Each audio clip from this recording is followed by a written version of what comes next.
Giraffe కనిపించింది. అప్పుడు పిచ్చుక జిరాఫీని పిలిచి ఇలా అనింది.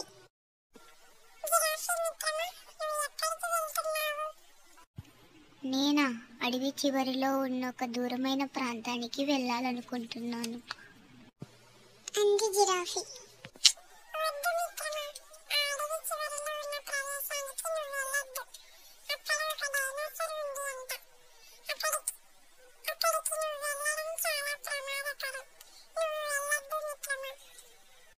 అని అనింది పిచ్చుక.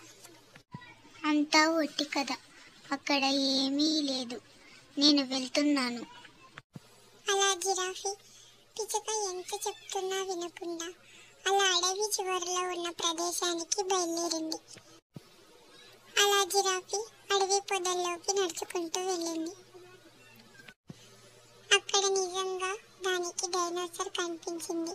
పిచ్చుక చెప్పిన మాటలు నిజమే అని అనుకుంది మనస్సులో జిరాఫీ. మెల్లమెల్లగా అక్కడి నుండి జారుకోవాలని చూసింది జిరాఫీ. మెల్లమెల్లగా వెనక్కి పారిపోయింది జిరాఫీ. జిరాఫీని చూసిన డైనోసార్ దానిని వెంబడించింది. భయంతో అక్కడి నుండి పరుగులు తీస్తూ డైనోసార్ బారి నుండి తన ప్రాణాలు కాపాడుకుంది జిరాఫీ. ఎలాగోలా జిరాఫీ తప్పించుకొని పిచ్చుక దగ్గరకు వచ్చింది. నన్ను క్షమించు మిత్రమా, నువ్వు చెప్పిన మాటలు అబద్ధం అనుకున్నాను. కొద్దిసేపు అక్కడే ఉంటే నా ప్రాణాలు పోయేవి అంది జిరాఫీ.